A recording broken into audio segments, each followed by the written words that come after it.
하나님 말씀 함께 찾겠습니다. 요한복음 6장 30절에서 40절까지 말씀을 해보겠습니다.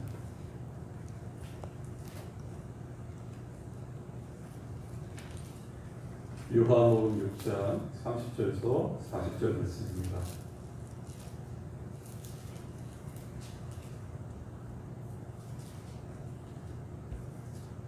하나님 말씀을 제가 봉독하겠습니다. 그들이 묻되 그러면 우리가 보고 당신을 믿도록 행하시는 표적이 무엇이니까? 하시는 일이 무엇이니까?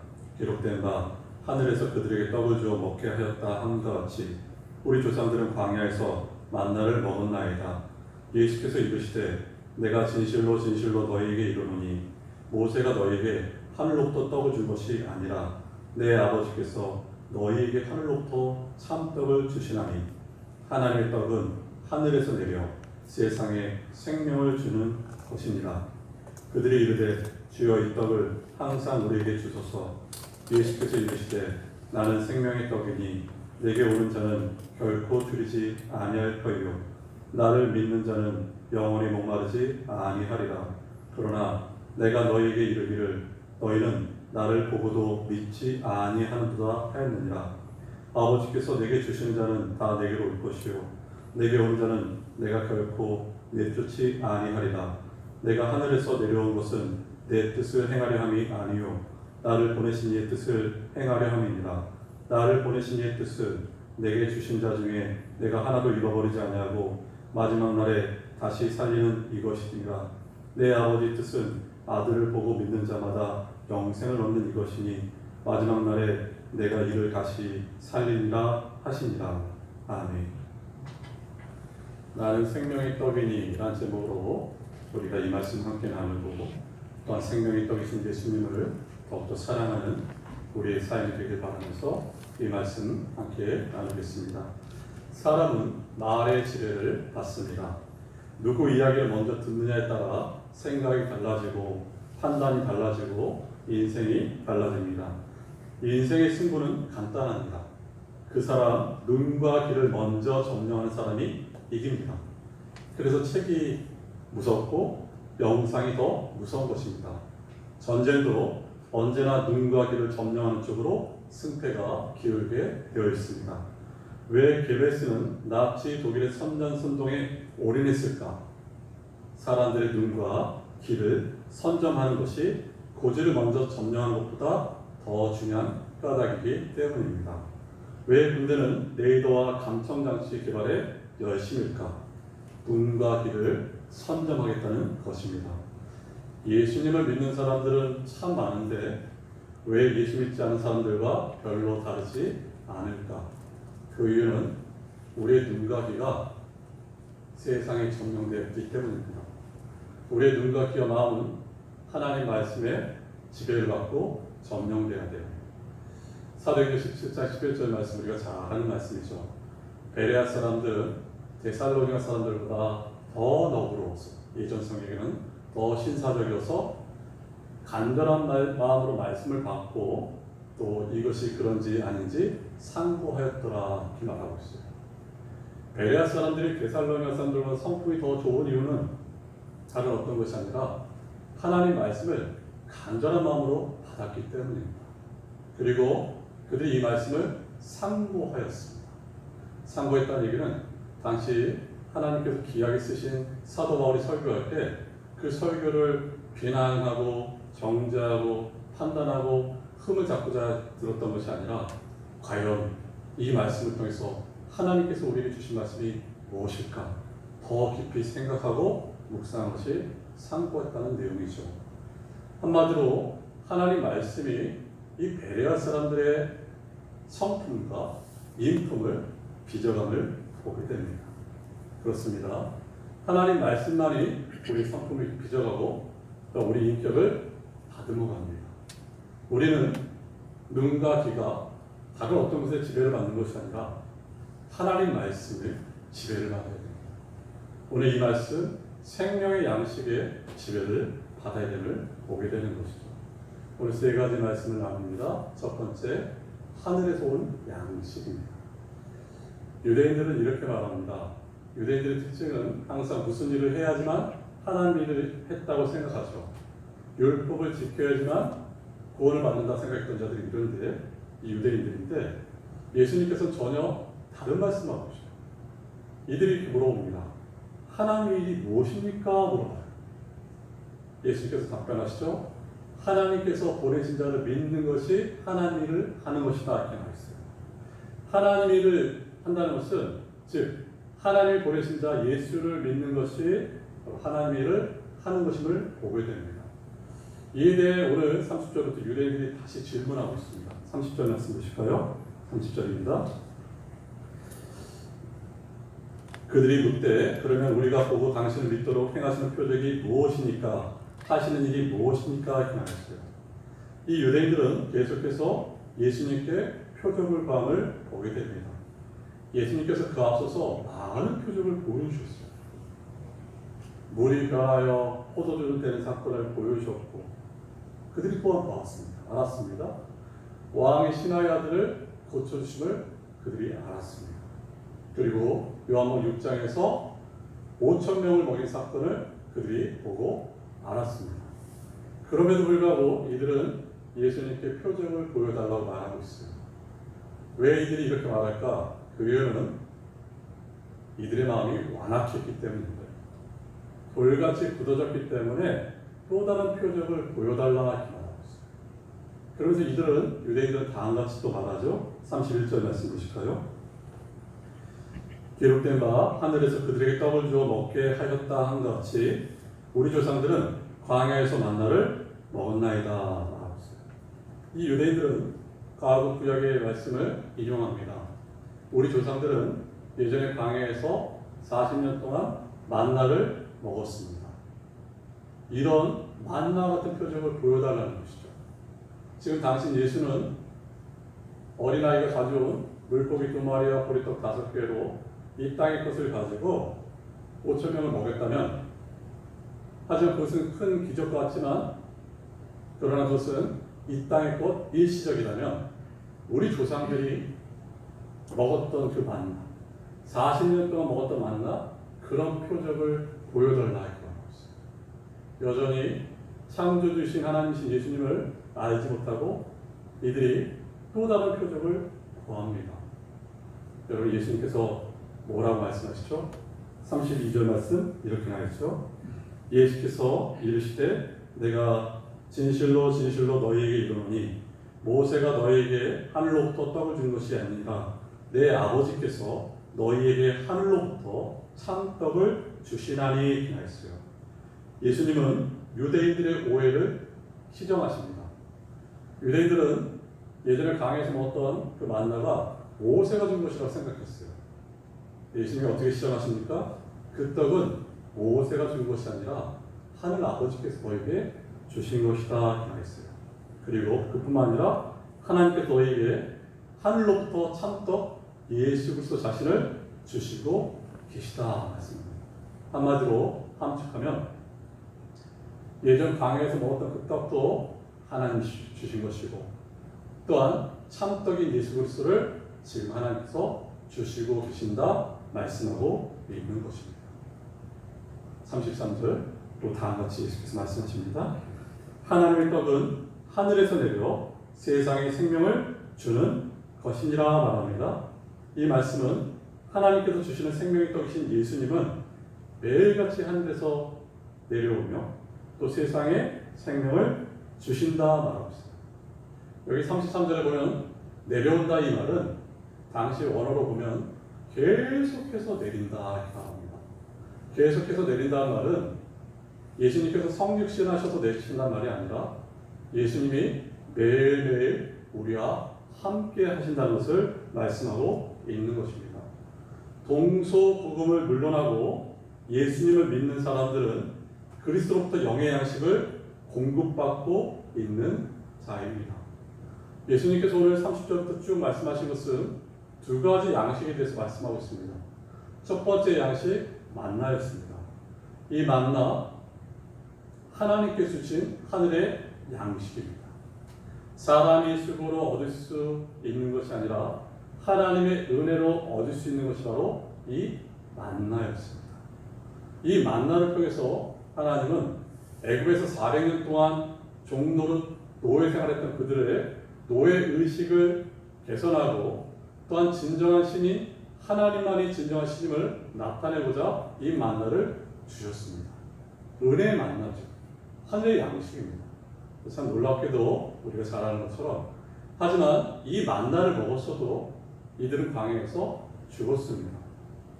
만나가 진정한 양식이 아니었고 참 생명을 줄 수 있는 것이 아님을 말씀하고 있어요. 그렇다면 이 만나가 나타내고자 했던 것은 어떤 것일까? 진정한 양식과 참 생명, 참 떡이 있음을 나타내고 있는데 어제나 오늘이나 앞으로 변함없이 우리에게 있어서 참 떡과 참 생명과 진정한 양식은 누구신가? 바로 이 본문을 통해서 참 떡이신 분은 오직 예수 그리스도다. 이것을 말씀합니다. 이들은 광야에서 조상들은 40년 동안 만나를 먹어서 죽었지만 이 참떡이신 예수 그리스도를 먹는 자는 영원히 죽지 아니함을 예수께서 말씀하고 있는 것입니다. 육체의 양식 참 중요합니다. 하지만 이 육체의 양식이 우리를 결코 만족할 수 없게 함을 이 말씀을 통해서 알 수 있는 것입니다. 종전 이후 우리나라가 이제 6.25 이후에 70년 되는 오늘 해인데요. 참 많은 어려움을 겪었던 나라입니다. 그러나 민주화와 산업화로 갈목한 성장과 눈부신 발전을 이룬 나라, OECD 선진국에 들어간 나라가 우리나라입니다. 과거에 비하면 참으로 잘 살게 된 나라가 우리나라예요. 근데 이 잘 살게 되었는데 사람들은 진정한 행복을 누리고 있을까? 몇 년 전에 대한정신과 협회에서 다음 같은 설문조사를 했습니다. 29세에서 59세까지 1000명을 대상으로 이렇게 설문조사를 했는데 그 설문조사에 응답한 자 중에 36%가 나는 지금의 삶이 불행하다 이렇게 말하고 있어요. 또한 31%가 우울증과 불안장애와 분노를 조절하지 못함을 보게 되고 또한 그 중에 42%가 치료를 원함을 알 수 있습니다. 그 같은 해에 유엔에서도 이런 조사를 했는데요. 148개 중에 이 조사한 결과 평균 점수가 행복 평균 점수가 세계 평균 점수가 71점입니다. 근데 대한민국의 평균 점수는 59점이에요. 143개 중에 118등입니다. 이 말은 밑바닥이었어요. 그러니까 경제 활동이 아니 이 땅에 먹고 사는 것이 우리를 진정으로 행복하게 이끌 수 없다는 것을 말씀하고 있습니다. 예수께서 계속 강조하는 내용은 이것이죠. 썩을 양식을 위해서 일하지 말고 영생하는 양식, 썩지 않을 양식을 위해서 일하라 말씀하고 있습니다. 만나도 참떡도 하나님께서 주신 선물입니다. 하지만 만나가 육체의 양식이라면 참떡은 영의 양식이고 망나가 썩는 양식이라면 참떡은 썩지 않는 양식이며 만나가 일시적이라면 이 참떡, 생명의 떡, 영원한 떡은 영원한 것임을 보게 됩니다. 우리가 날마다 먹어야 될 것이 어떤 것이겠습니까? 육신의 공급을 위해서 밥을 먹듯이 우리의 영을 공급을 위해서 영적인 양식을 밥 먹듯이 먹어야 됩니다. 왜 우리가 힘을 잃어가고 있겠습니까? 기쁨이 사라지고 있겠습니까? 예수를 믿는다는 것이 어떤 것인지 왜 모르겠습니까? 그 이유는 생명의 양식을 먹지 않기 때문에 이 양식을 간절한 마음으로 사모하는 마음으로 먹어야 됩니다. 이 양식을 가까이 할 때, 이 양식을 먹을 때 하나님이 누구시고 내가 누군지를 알게 되고 내 존재 가치를 깨닫게 됩니다. 신앙이란 어떤 것인지 눈을 뜨게 되는 것입니다. 1975년도 저 신안 앞바다에 이 어부 한 분이 그물질하다가 도자기들이 막 떠내려왔어요. 이 도자기를 보니까 아주 튼튼하게 생겼습니다. 그래서 자신을 키우는 개에게 개밥그릇을 줬어요. 사료를 담아주고 개밥그릇을 줍니다. 근데 그날 어떤 날 이분의 친척이 서울에 계신 분이 이렇게 내려와서 보니까 이분은 좀 도자기에 관심을 가진 분이에요. 근데 그 개밥그릇을 봤는데 이게 좀 남다르다 생각한 것이에요. 그 친척분은 어부에게 이렇게 말합니다. 이것을 잠시 빌려줄 수 있겠습니까? 그래서 가져가라고 서울에 올라와서 개밥그릇을 감정합니다. 여러분 감정 결과 그때 당시 1975년도 당시 4억 원이었어요. 4억. 당시 집 한 채 값이 보통 7천만 원 됩니다. 오늘날로 말하면 그 4억 원 오늘날로 말하면 40억이었어요. 이 어부가 이 가치를 알지 못하기 때문에 개밥그릇을 여기는 것이에요. 근데 이 말씀을 통해서 생각할 것은 우리가 얼마나 존귀한 가치인지를 알지 못합니다. 지금의 환경이 우리 존재 가치가 아닙니다. 지금 내가 갖고 있는 질병이 내 존재 가치가 아닙니다. 우리 과거의 열등감이 내 존재 가치도 아니고 나의 지금 어떤 스펙이 내 존재 가치가 아닙니다. 내 존재 가치는 어떤 자인가? 오늘 생명의 떡이시고 참떡이시고 영원하신 떡이신 그분이 핏값으로 산 자들이 바로 저와 여러분들입니다. 이 부분이 우리의 존재 가치예요. 우리는 이 하늘의 양식, 영원한 양식, 참떡, 생명의 떡, 영원한 떡, 그 떡을 날마다 공급받고 날마다 먹어요. 두 번째, 예수님께서 말씀하신 것은 생명의 떡이다 이렇게 말했어요. 예수님이 조금 전까지 하나님께서 모세가 준 것이 아니라 하나님께서 주셨고 또한 참떡을 주셨다 말씀하고 있고 그 떡은 생명의 떡이라 말씀에도 불구하고 이 유대인들은 그것을 제대로 또 깨닫지 못합니다. 사람이 눈이 어두면 참 곤란해집니다. 그 말씀 34절 보실까요? 34절 이렇게 말했죠. 그들이 이르되 주여 이 떡을 항상 우리에게 주소서 이렇게 말했어요. 예수님께서 생명의 떡을 말씀하셨음에도 불구하고 이들은 이 떡이 마치 오병이어에서 우리를 배부르게 한 떡이라 생각하고 이 떡을 우리에게 항상 주십시오 이렇게 말하고 있어요. 요한복음 4장에서 수가성 여인, 사마리아 여인이 물 길러오기가 싫으니까 이 물을 내게 항상 달라고 말한 것처럼 이 떡을 항상 우리에게 주십시오 이렇게 말하고 있어요. 여기 예수께서 35절 중요한 말씀하고 있습니다. 35절 보실까요? 예수께서 이르시되 나는 생명의 떡이니 내게 오는 자는 결코 줄이지 아니할 터이요 나를 믿는 자는 영원히 목마르지 아니하리라. 예수님께서 유대인들에게 말씀하셔요. 나는 생명의 떡이다 말씀하십니다. 동일한 장수 48절에서도 내가 곧 생명의 떡이다 하고 있습니다. 우리가 지난주에 살펴본 것처럼 나는 에고 에이미 생명의 떡이다. 나는 하나님이다 말씀하십니다. 하나님이신 그분만이 오직 피조물을 배고프지 않게 하실 수 있고 목마름을 해결하실 수 있는 분이 바로 하나님이십니다. 그는 생명의 떡입니다. 2000년 전에 유대 땅 베들레헴으로 땅에 오셨죠. 이 베들레헴은 집이란 뜻이고 또 레헴은 떡인데 바로 이 베들레헴에 오셨습니다. 그리고 구약 예언의 놀라운 성취였고 주전 700년 미가서에 이렇게 기록하고 있어요. 미가서 5장 2절이죠.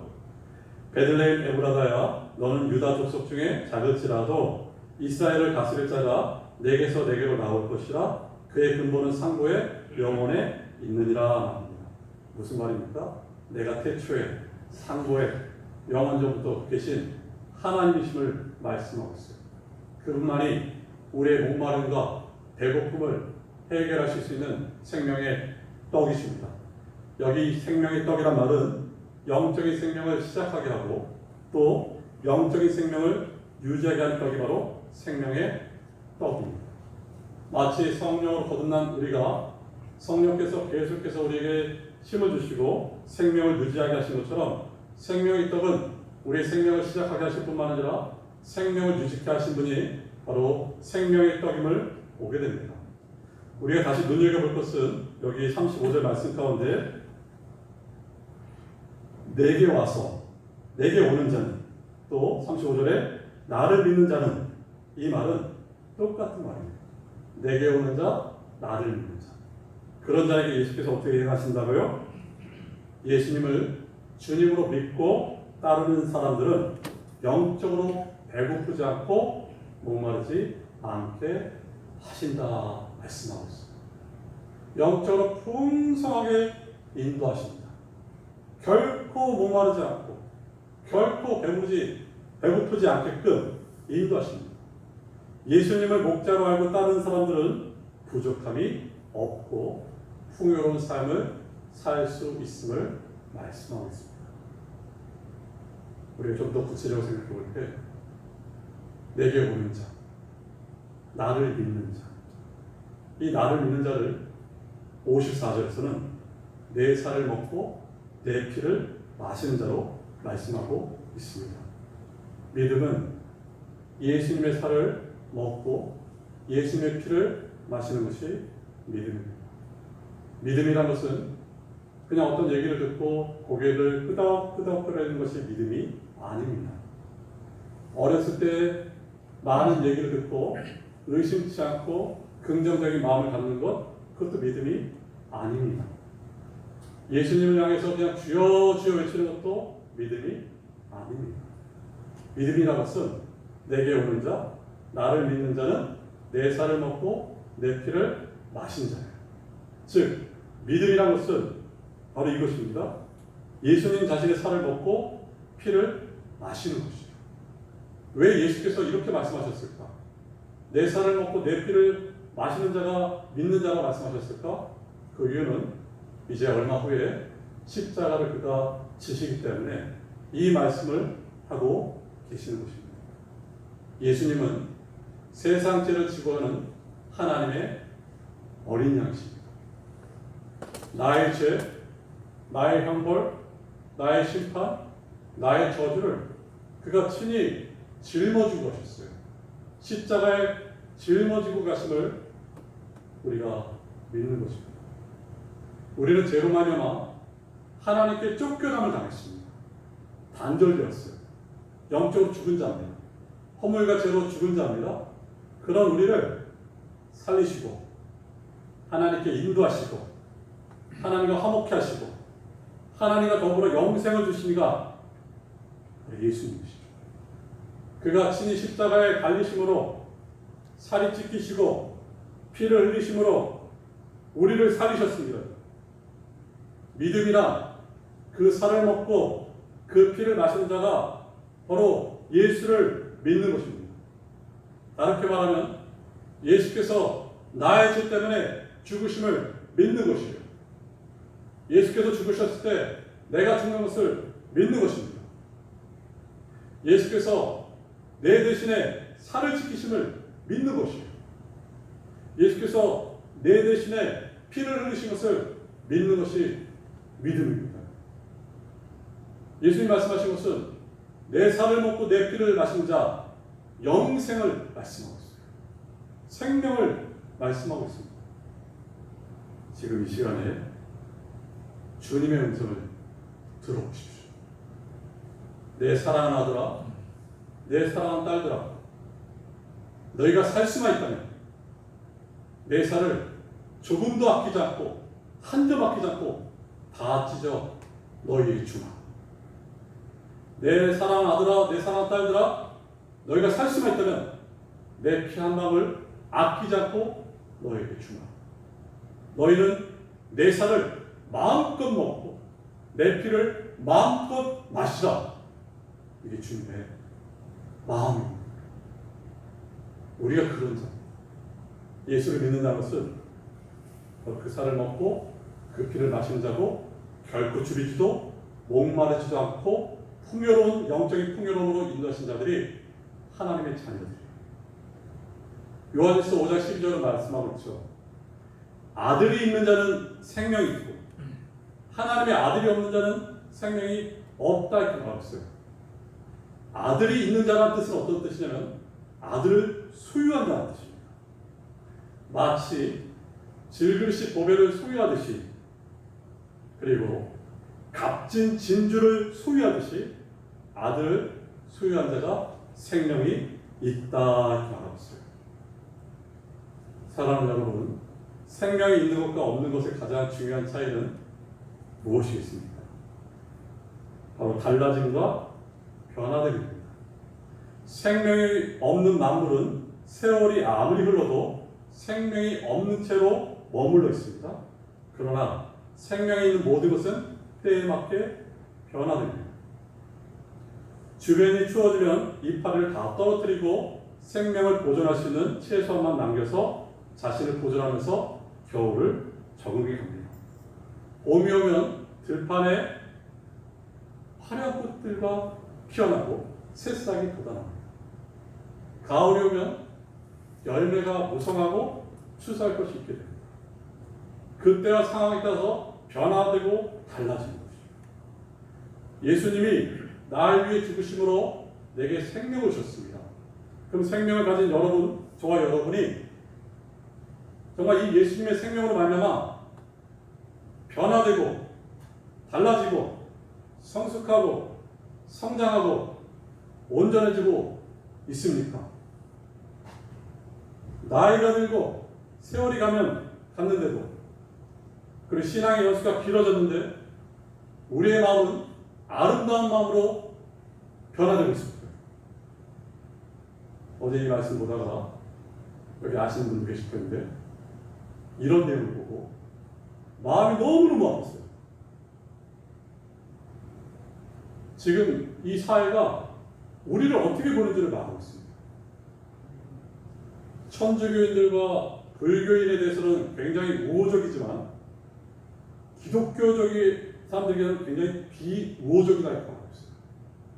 많은 분들이 이렇게 말합니다. 이것도 이 데이터도 목회자 데이터 연구소에서 나온 건데, 천주교와 불교인들은 온화하고 친절하지만 기독교인들은 거리를 두고 싶고 이중적이고 사기꾼 같아요. 왜 이런 일이 일어나겠습니까? 교회와 목회자들의 여러 가지 추문들, 또한 교인들이 세상에서 이웃들과 다투고 손해보지 않고 양보하지 않고 이기적인 이 모습들을 보면서 기독교가 추락했습니다. 거기에다가 코로나19까지 설상가상으로 엎친 데 덮친 격으로 우리가 제 역할을 하고 있습니다. 곰곰이 생각해봤어요. 왜 이런 일이 있을까? 그 이유는 다른 어떤 것이 아닙니다. 우리가 본질을 놓쳤습니다. 본질을. 기독교는 생명입니다. 예수의 생명, 생명의 떡, 참떡, 영원한 떡. 이 생명을 가진 자로서 생명을 전하지 못하고 있어요. 더 이기적이 되자고. 예수님 말씀하셨는데 썩을 양식을 위해서 일하지 말고 썩지 않은 양식을 위해서 일하라 말씀하셨는데, 여전히 우리는 눈과 귀가 다 세상에 지배되면서 썩지 않은 양식에 목숨을 걸고 있는 것이 기독교인이 됐습니다. 변화되시오. 생명을 가진 자는 반드시 변화와 달라져요. 자라나야 됩니다. 성숙해야 됩니다. 그리고 주님의 마음을 가져야 되죠. 우리의 말과 행동과 인격과 성품이 주님을 닮아가야 되는 거죠. 바로 예수께서 이것을 말씀하고 있어요. 나는 생명의 떡이다. 내 살을 먹고 내 피를 마시는 자는 영생을 얻을 것이다. 예수님을 믿는다는 것은 바로 생명의 떡을 먹는 것입니다. 그 또 세 번째 우리가 살펴볼 것은 이 생명은 결코 빼앗기지 않습니다. 우리 37절 말씀 보실까요? 37절입니다. 아버지께서 내게 주신 자는 다 내게로 올 것이요 내게 오는 자는 내가 결코 내쫓지 아니하리라 이렇게 말하고 있습니다. 생명의 떡이신 예수를 먹는 자는 아버지께서 결코 그 아들 예수께서 결코 우리를 포기하거나 버리지 아니하신다 말씀합니다. 이 말씀은 신학적인 용어로 성도의 견인이라고 하고 있어요. 한 번 구원받은 사람은 영원히 구원받은 사람이고, 다른 말로 말하면 한 번 죄용서 받은 사람은 영원히 죄용서 받는 자이고, 또한 우리에게 인내케 하는 힘을 주시고 결국 인내케 하시사 우리를 붙잡고 계시사 우리가 하나님의 백성으로 살아가며 우리를 포기하지 않으심을 말씀하고 있는 것입니다. 오늘 이 말씀을 통해서 알 수 있는 것은 신앙은 사랑의 뜻이 아닌 하나님의 뜻에 달려있고, 하나님의 택자는 다 믿게 될 것이고, 믿는 자는 아무도 구원에서 눈앞에 수 없음을 이 37절 통해서 말씀하고 있어요. 결코 이 37절 말씀처럼 내어쫓지 아니할 것이다. 그러면서 38절에서 또 말씀합니다. 38절 보실까요? 내가 하늘에서 내려온 것은 내 뜻을 행하려 함이 아니요 나를 보내신 이의 뜻을 행하려 함이니라 이렇게 말합니다. 예수님께서 하늘에서 내려오셨는데 내 뜻을 행하려 오신 아니라 아버지의 뜻을 행하려 오셨다. 자발적인 순종을 말씀하고 있고, 아버지의 뜻과 성자 하나님의 뜻은, 아들의 뜻은 일치됨을 보게 됩니다. 그 아버지의 뜻과 아들의 뜻은 어떤 것일까? 39절은 다음같이 나와서 39절입니다. 나를 보내신 이의 뜻은 내게 주신 자 중에 내가 하나도 잃어버리지 아니하고 마지막 날에 다시 살리는 이것이니라 이렇게 말했어요. 나를 보내신 이의 뜻, 그리고 그 아들의 뜻은 내게 주신 자를 하나도 잃어버리지 아니할 것이다 말씀하고 있습니다.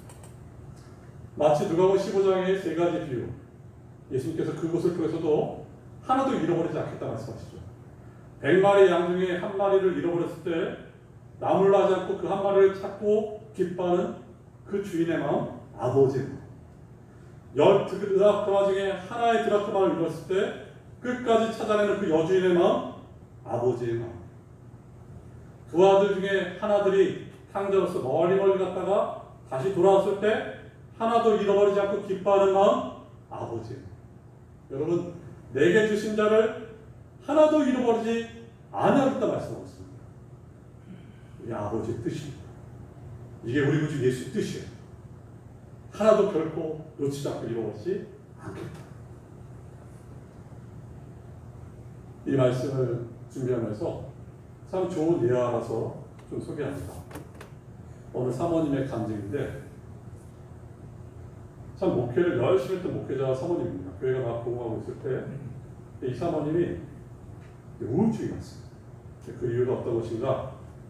성도님들이 무슨 이유인지 하나둘씩 사랑하는 사람들이 떠나기 시작합니다. 걷잡을 수 없는 우울증이 오고 인생의 썰물을 맞게 되죠. 정말 목회를 계속 할 수 있을까? 이런 상황 가운데 눈물을 머금고 공원을 이렇게 가고 있는데 막 눈물이 계속 고여있어요. 저쪽에 보니까 50대 중년 정도의 남자 여자분이 앉아 계시는데 하나님께서 이런 마음을 주셨대요. 가서 저들을 전도하라. 근데 이 사모님 마음은 지금 내 갈 길도 알지 못하는데 무슨 말씀이세요? 하나님 계속해서 저들에게 가서 복음을 전하라 말씀하셔요. 이 사모님이 그 말씀을 순종해서 가서 복음을 전하기 시작해요. 근데 모습을 보니까 눈물이 글썽이 채 계속 눈물을 흘리면서 복음을 전하는데, 그만 이 남자분이 이렇게 말합니다. 전화번호를 이렇게 주면서 저한테 한번 언제 전화해 주십시오 이렇게 말해요. 이 사모님이 교회에 돌아가서 며칠 후에 전화를 했어요. 전화를 받지 않다가 이 남자분이 전화를 받는데 우리 집으로 오세요. 그래서 이 사모님 혼자 그 부부의 집으로 가게 됩니다. 근데 가서 자초지종을 들어보니까 이 남자분이 누굴까 했더니 이 남자분이 정각사 주지스님이었어요. 그러니까 우리 교회, 우리나라 교회도 이제 부흥사가 있던 것처럼 이 불교의 부흥사였어요. 근데 이분이 왜 이런 얘기를 했는지 자초지종을 말해주는데, 자신이 어떤 사람에게 지인에게 돈을 빌려줬는데 크게 사기를 당해서 그 충격으로 쓰러지게 되고 중환자실에 며칠 머물다가 이제 퇴원해서 처음으로 산책해서 나와 앉아있는데 사모님이 오셔서 복음을 전하는데 정말 눈물을 흘리면서 복음을 전하는데 마음에 감동이 되고 내가 교회를 한번 나가봐야겠다 싶어서 나오게 됐던 거죠. 그래서 차를 보내고 이제 두 분이 나오는데 문제는 이 남자분의 옆에 계신 아내예요. 이 아내가 굉장히 냉소적입니다. 좀처럼 마음을 열지 않아요. 그래서 이 사모님이 계속해서 기도를 하죠. 은혜를 달라고. 어느 날 주일 예배 가운데 우는 소리가 들려요. 여자분이 오셨어요. 여자분이 막 울어요. 그 예배가 끝나고 이 여자분이 자신의 사정을 이야기합니다. 자신이 이전에는 교회를 열심히 다녔던 거예요. 근데 내가 교회를 떠났고 이런 삶을 살고 있는데 예배 가운데 하나님의 음성을 들었는데 하나님이 나를 떠나고 버린 것이 아니라 내가 하나님 떠났음에도 불구하고 하나님이 나를 다시 찾아주셨다.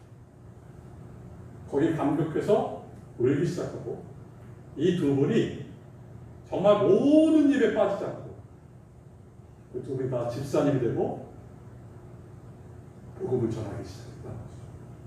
그리스도인이 됐어요. 그래서 이 간증을 통해서 우리가 알 수 있는 것은 영생을 주시기로 작전되고 그리고 하나님께서 결코 포기하지 않으시고 반드시 부르신다는 거죠. 우리는 신앙생활하는 가운데 한 주간의 삶을 돌이켜봤을 때 여러 가지 두려움과 지금 현실의 불안으로 넘어지고 좌절할 때가 있음을 보게 됩니다. 여러 가지 역경과 혼란 가운데 내 생각과 내 뜻대로 이루어지지 않을 때 우리 신앙은 방황합니다. 참 놀라운 것은 잠언서 24장 16절의 말씀처럼 의인은 7번 넘어질지라도 다시 일어나는 이유와 그 이유는 하나님께서 우리를 붙잡고 계시기 때문이죠. 끝으로 저쪽에 열왕기상 18장 19장 묵상하는데 그 하나님 마음을 저도 다시 깨닫게 됩니다. 여러분 열왕기상 18장 19장 17장부터 나오는 엘리야죠. 엘리야가 어떤 인물인지 잘 아십니다. 하나님이 종교개혁을 일으키는데 도구로 사용했던 자가 엘리야였어요. 많은 훈련과 연단 가운데 갈멜산에서 850대 1의 아세라와 이세벨, 아세라와 또한 바알 속인 거짓 선지자를 물리쳤던 엘리야. 이렇게 용맹한 엘리야가 19장에서는 뜻밖의 장면을 우리가 접하게 되죠. 그가 이렇게 말합니다. 분명히 이렇게 개혁이 일어나고 있는데 아합과 이세벨이 강팍했던 자들 변할 것 같았는데 전하 변화 없이 자기를 죽이려고 하는 것을 알고 멀리 도망가고 노댄나무 밑에서 이렇게 말하죠. 하나님 차라리 저를 죽여달라고 합니다. 여기서 하나님의 반응을 보세요. 반응. 여러분 하나님 어떻게 대하십니까? 천사를 보내시고 그를 어루만지시고 먹이시고 재우시고 어떤 말씀도 하지 않았습니다. 신복이신데 그를 계속해서 어루만지시고 다시 먹이시고 재우시는 하나님의 마음. 이 마음은 이런 마음이죠. 이제 종교개혁이 누가 봐도 다 이루어질 시점에 엘리야가 꼬꾸라졌을 때 하나님 이렇게 말씀하세요. 엘리야야, 종교개혁보다 더 중요한 것이 나에게는 너다 이렇게 말했어요. 너는 나에게 정말 소중한 자치다. 내가 너를 포기하지 않는다. 너를 버려두지 않는다. 이 세상 모든 것보다 너는 나에게 소중한 자다. 그냥 너는 하나님의 거룩한 나라이기 때문에. 베드로전서 2장 9절에 이런 말씀입니다. 너희는 택하신 족속이요 왕같은 제사장들이요 거룩한 나라요 하나님의 소유된 백성이니 말하고 있어요. 거룩한 나라. 즉 우리는 하나님의 나라입니다. 움직이는 하나님 나라. 거룩한 나라예요. 그런 너희를 포기하지 않겠다고 엘리야에게 말씀하셔요. 어떻게 보면 이것은 복음의 핵심입니다. 하나님께서 그 아들까지 아끼지 않으시고 십자가에서 그 아들을 주시면서까지 죽이면서까지 그 아들을 우리에게 주신 분은 여기 계신 한 분 한 분들, 또 온라인 예배드리는 우리 성도님들, 너희는 내게 소중한 자들이고 너희는 내게 존귀한 가치인 자들이고 내가 너희를 끝까지 사랑하고 내가 너희를 결코 포기하지 않냐고 버리지 아니할 것이다 말씀하고 있습니다. 이런 말씀이 성경에 참 많습니다. 요한복음 10장 28절 29절 말하죠. 내가 그들에게 영생을 주노니 영원히 멸망하지 아니할 것이요 또 그들을 내 손에서 빼앗을 자가 없느니라. 그들을 주신 내 아버지는 만물보다 크시며 아무도 아버지 손에서 빼앗을 수 없는다. 여러분, 우리를 누구도 빼앗아가지 못한다 말씀합니다. 로마서 8장 1, 2절을 말합니다. 그러므로 그리스도 예수 안에 있는 자에게는 결코 정죄함이 없나니 이는 그리스도 예수 안에 있는 생명의 성령의 법이 죄와 사망의 법에서 너를 구원하였습니다. 에베소 4장 30절은 말하고 있습니다. 너희는 성령을 근심케 하지 말라. 그 안에서 너희가 구원의 날까지 인치심을 받았느니라 하고 있습니다. 우리를 인치셨다.